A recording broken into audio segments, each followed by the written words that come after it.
Hello, my friends. You must be wondering what I'm doing here. Sometimes I do the same thing, but I'd like to share with you why. I'm concerned about the rise of anti-Semitism in Europe, in America, actually in the whole world.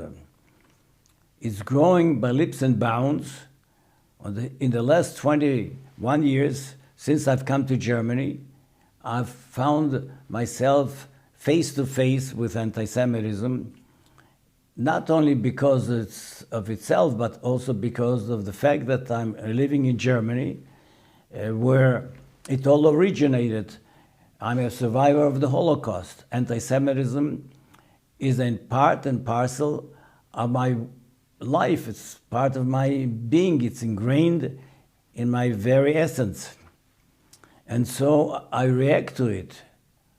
And I'm not ashamed to say emotionally as well as intellectually. And why not? I was led to be killed together with my mother, an infant brother. My mother was killed a few meters from where I was left alive, fortunately. I saw a man in front of me killed a half a meter from me. It's only because I was pulled into the group of people that I myself was not shot at the same time. So anti-Semitism is something which I live with. Nevertheless, I try to put it in the background and forget it altogether. In 1945, I came to Winnipeg. I lived in Winnipeg, Canada. I started school there. And there the people with whom I stayed, beautiful, lovely Canadian Jewish people, said to me, forget your background. You're now in a new country. Forget the old country. Change your name. In fact, I changed my first name. And I resisted when they tried to tell me I should change my second name too. And then, as life went on, I became more or less involved in my daily pursuits and tried to put the Holocaust out of my daily life.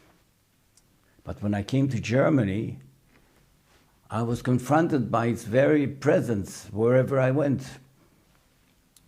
And now, 21 years later, anti-Semitism is risen here. And it's risen in the United States, and I'm ashamed to say it so. What can we do about it? During this same time, the fight against anti-Semitism has increased. Money has been expended. Organizations have been formed. NGOs exist. ADL exists in America and all over. And the more money we seem to be spending, the less effective it seems to be. The more we fight and talk against it, the more anti-Semitism rises. So the question is asked, why?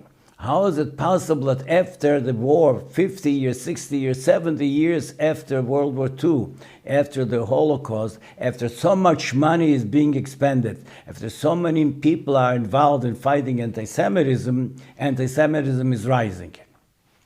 So I thought to myself, what's going on? And I thought a little more, and I realized that all this fighting against anti-Semitism has one thing in common. All people who fight anti-Semitism are above, so to speak. They belong to a certain level of society which separates them from the masses of the public in every country. Their people become involved in institutions, and they institutionalize it. They become directors, they become administrators, they become politically connected, and they talk with each other and fight together, but only among themselves do they agree upon how to fight. What do the resolutions and all the accolades which they bestow upon each other have to do with the all-day life of ordinary citizens in every country in the world? Nothing. So I said to myself, maybe we should reach out to the people. In Berlin, the ambassador of the State of Israel, Hadass Handelsman, the previous ambassador, organized or worked in a special program together with Yad Vashem in recognizing and paying tribute to those who are the survivors of families and people who tried to help Jews during the Holocaust. And I made a point to be present at almost every such occasion because I appreciated very much what it means to have, for these people, to have relatives who have risked their lives to help Jews. I was one of those who benefited from such people. I was hidden on a farm for a whole summer in 1942 by a farmer and his family. And he was killed, and his son was killed because they helped Jews. So I always bear it upon my conscience and in my heart to recognize and pay tribute to such people who help Jews. And so I thought what we have to do now is really organize the masses, the average people who walk in the streets, who are not involved in politics, who are not involved in organizations, who are not involved in academia, who are not involved in the press and the public relations of the world, but are involved in the daily pursuits of making a living to support their family and themselves and live a quiet, normal life. These people who risk their lives then have descendants who are prepared to maybe do so now. And it is better for them to be organized now in a preventive action to stop anti-Semitism before it explodes further, and they have to do it at the risk of their lives. Soon after I came to Berlin, I met Cardinal Bishop Lusinger of Paris. And we had a discussion of anti-Semitism, which at that time already began to rise in France. And I said to him, why don't you do something to stop it? And he said to me, you know, anti-Semitism is like a snake. You have to wait until it raises its head, and then you chop it down. And that's how he said, raises its head and chop it down. I says, okay, how long can you wait? Anti-Semitism has already risen its head high enough. The snake has risen its head. It's time to chop it down. My friends, if you are one of those who listen to me, and if you care about it, respond by giving us a thumb up, then we'll know that you have listened. And if you can, share it with your friends. Let them also join us. When you give us a thumb up, we will know that you support our call upon the public, the average people on the street, to rise up and say, we are against anti-Semitism. We will join people united against anti-Semitism. And together we'll stop it, and together we'll make a better place in society for everybody. Yeah.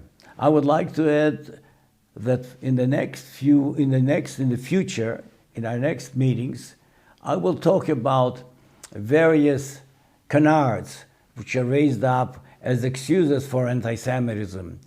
People to say that anti-Semitism is provoked by Israel, anti-Semitism is provoked by Jewish presence. No matter what Jewish people do or what one Jew does, therefore all the Jews are to blame. There are many people who are as far from Judaism as the moon is from, maybe the moon is closer to the earth than they are to Judaism, although they are Jews. But that does not make the fact that they represent Judaism. There are people who say Israel is to blame. What's wrong with Israel?